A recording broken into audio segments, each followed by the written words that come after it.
विपक्षी के पास कोई मुद्दा नहीं है। 15 साल में विपक्षी के जो सांसद यहाँ पे हैं, 15 साल में वो कितना बार नालंदा के गांव में गए हैं, अलग हुआ है। तो ये कोई मुद्दा ही नहीं है। जनता के बीच में ये मुद्दा नहीं है। जनता चाह रही है कि संदीप सौरभ जीते, महागठबंधन जीते, सब लोग साथ हैं और इस पर बदलाव तय है जी। लोग जान रहे हैं कि देश का संविधान खतरे में है, तो लोग अपने मुद्दों पर वोट करेंगे।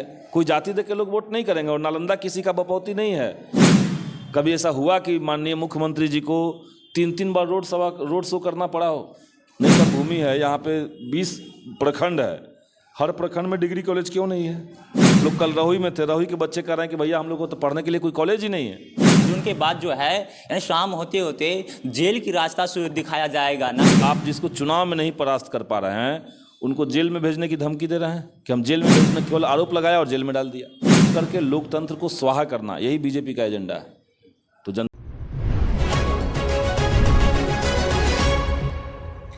बिल्कुल इस समय हमारी उपस्थिति नालंदा लोकसभा में है और इस समय हमारे साथ जो है संदीप सौरभ जी हैं, जो कि यहाँ इस बार जो है चुनाव में खड़े हुए हैं। और ये बता देना चाहेंगे तो पटना से आकर नालंदा में लड़ रहे हैं। और ये जो लोग लगातार ये सवाल यहाँ विपक्षी के द्वारा उठाया जा रहा है कि पटना से लेकर आकर नालंदा में चुनाव लड़ रहे हैं, अगर ये जीत भी जाते हैं तो यहाँ से चले जाते हैं, ऐसे बोला जा रहा है सर। यहाँ से चले नहीं जाएंगे भाई, यहीं रहेंगे। कौन कह दिया कि चले जाएंगे? ऐसा विपक्षी की ओर से कहा जाता है कि विपक्षी के पास कोई मुद्दा नहीं है। 15 साल में विपक्षी के जो सांसद यहाँ पे हैं, 15 साल में वो कितना बार नालंदा के गांव में गए हैं? 15% भी लोगों से मिले हैं? आज तक नहीं मिले हैं। हम ज़्यादा लोगों से मिल चुके हैं, हम ज़्यादा नालंदा को समझ रहे हैं। तो ये कहने के लिए कोई मुद्दा जब नहीं बचा है तो यही कह रहे हैं। और पटना नालंदा में कौन अलग अलग जगह है? दोनों जगह मगही लोग बोलते हैं। नालंदा जो है पटना प्रमंडल में ही आता है और पटना से ही कट के अलग हुआ है। तो ये कोई मुद्दा ही नहीं है। जनता के बीच में ये मुद्दा नहीं है। जनता चाह रही है कि संदीप सौरभ जीते, महागठबंधन जीते, सब लोग साथ हैं और इस पर बदलाव तय है जी। लेकिन सर ये जो है लगातार ये जो है विपक्षी जो है यहाँ का गढ़ माना जाता है कि नीतीश का, कि जो नालंदा जो है लोकसभा वो नीतीश का गढ़ है, कुर्मियों का गढ़ है। क्या इस रेस में जो है लगातार 29 प्रत्याशी हैं? कोई जाति ऐसा नहीं है जिसको रोजगार नहीं चाहिए। सब जाति को रोजगार चाहिए। सब लोग महंगाई से त्रस्त हैं। सब लोग जान रहे हैं कि देश का संविधान खतरे में है, तो लोग अपने मुद्दों पर वोट करेंगे। कोई जाति देख के लोग वोट नहीं करेंगे। और नालंदा किसी का बपौती नहीं है, इसीलिए जनता ने आपकी दे दिया चुनौती है। तो चुनौती मिला हुआ है उनको, बदलाव होना है। इतने साल में आप बताइए जी, बिहार नालंदा के अंदर कितना चुनाव आपने देखा होगा, सुना होगा? कभी ऐसा हुआ कि माननीय मुख्यमंत्री जी को 3 बार रोड शो करना पड़ा हो? नहीं करना पड़ा आज तक एक बार भी रोड शो नहीं किए नालंदा के अंदर। 27 और 28 2 दिन इनका रोड शो नालंदा में हो रहा है। इससे पहले एक रोड शो कर चुके हैं, तब भी जनता में कोई हवा नहीं बन रहा है उनका। सब लोग जान रहे हैं कि भाई इस बार बदलाव करेंगे और सब लोग झंडे पे 3 तारा पर वोट देंगे। तो इस बार क्या मुद्दा रहेगा सर नालंदा के लिए सर? देश का संविधान और लोकतंत्र बचाना हमारा पहला मुद्दा है, और युवाओं को रोजगार देना दूसरा मुद्दा है। गरीब परिवार को 1-1 लाख रुपए उनके माताओं बहनों के खाते में जाएगा, ये तीसरा मुद्दा है। और सबसे बड़ी बात है कि नालंदा के लिए स्पेशल अगर कहा जाए तो ज्ञान की भूमि है। यहाँ पे 20 प्रखंड है। हर प्रखंड में डिग्री कॉलेज क्यों नहीं है? हम लोग कल रहुई में थे, रहुई के बच्चे कह रहे हैं कि भैया हम लोग को तो पढ़ने के लिए कोई कॉलेज ही नहीं है। पढ़ना होता है तो बिहार शरीफ जाकर अप डाउन कीजिए, नहीं तो छोड़ दीजिए।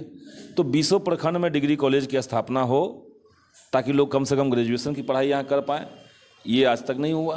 तो ये सब मुद्दा है। किसानों को मुआवजा का सवाल है, किसानों का सिंचाई का सवाल है, कई इलाकों में पानी का संकट है, जल प्रबंधन का दिक्कत है। तो मुद्दे बहुत सारे हैं। गांव देहात में इंफ्रास्ट्रक्चर का सवाल है, सड़कें जो हैं ग्रामीण इलाकों की एकदम जर्जर अवस्था में है।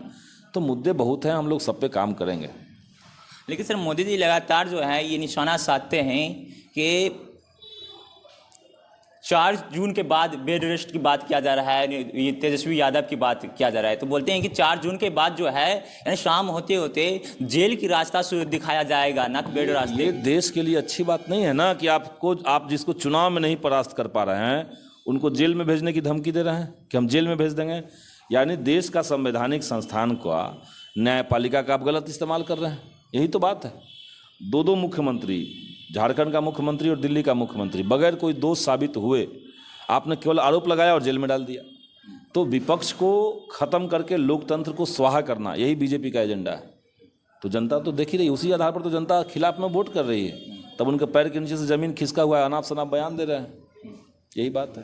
क्या लगता है कि इस बार जो है लगातार जो लोकसभा में जो देखने को मिल रहा है, लोगों के क्या मोहब्बत मिल रहा है इससे? लोगों से ज़बरदस्त समर्थन, सहयोग, प्यार, मोहब्बत सब मिल रहा है और हम लोग चुनाव जीतने जा रहे हैं। जैसे कि अगर बता दिया जाए कि सर, जैसे कि आपको भी मालूम होगा कि नालंदा जो है विश्वगुरु में से विश्वगुरुओं का देश है, लोकसभा है, जहाँ पर एक से एक ऋषि मुनि पैदा हुए हैं और यहीं पर ख़त्म भी हो गए हैं वो लोग।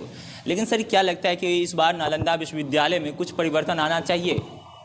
नालंदा विश्वविद्यालय से जुड़ा हुआ प्रश्न है, जो कि नालंदा विश्वविद्यालय जो है एक खंडर में बदल गया है। नालंदा विश्वविद्यालय दो तरह का, एक तो खंडर वाला बात आप बता रहे हैं, ठीक बात है। उसके बगल में जो घूमने का जगह है, वहाँ आज तक शौचालय नहीं बना हुआ है। ये भी सवाल। बाहर से लोग आते हैं, शिकायत करते हैं, बताइए इतना टैक्स सरकार ले रही है, कोई शौचालय का निर्माण नहीं हो रही है। दूसरा है, नालंदा इंटरनेशनल यूनिवर्सिटी खुला हुआ है, वो भी शायद आप देखते होंगे, मिनिस्ट्री ऑफ एक्सटर्नल अफेयर से चलता है। एक सेमेस्टर का 2.5 लाख फीस आप ले रहे हैं। नालंदा के किसानों की ज़मीन पर आपने बनाया है, उनका अभी तक मुआवजा क्लियर नहीं किया आपने, और उनके बच्चों को पढ़ने का उसमें कोई जगह नहीं है, आप 2.5 लाख फीस ले रहे हैं। तो इसलिए उसमें नालंदा की जनता को उसमें आरक्षण चाहिए, कोटा चाहिए और फीस कम किया जाए, गरीबों के लिए रास्ता खुले, किसान मजदूर के बच्चे जो हैं वो उसमें पढ़ पाएँ। ये हम लोग एजेंडा बनाएंगे, इसको लिए हम लोग लड़ेंगे। अच्छा, आखिरी सवाल की इस बार जो है लोकसभा, जो नालंदा लोकसभा की जनताओं के लिए क्या कुछ कहना चाहेंगे? सब लोग मिलकर के देश संविधान को बचाइए, युवाओं को रोजगार देने के लिए इस बार महागठबंधन को वोट दीजिए, झंडा पर 3 तारा पर वोट दीजिए। बहुत बहुत धन्यवाद।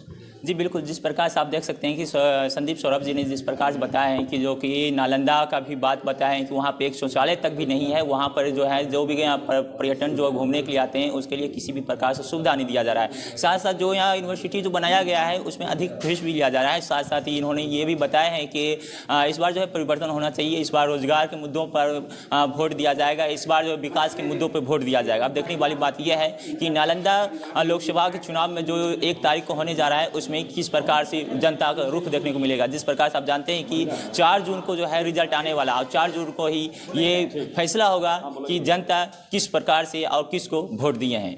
इस वक्त नालंदा लोकसभा से इंडिया टाइम्स के लिए महफूज।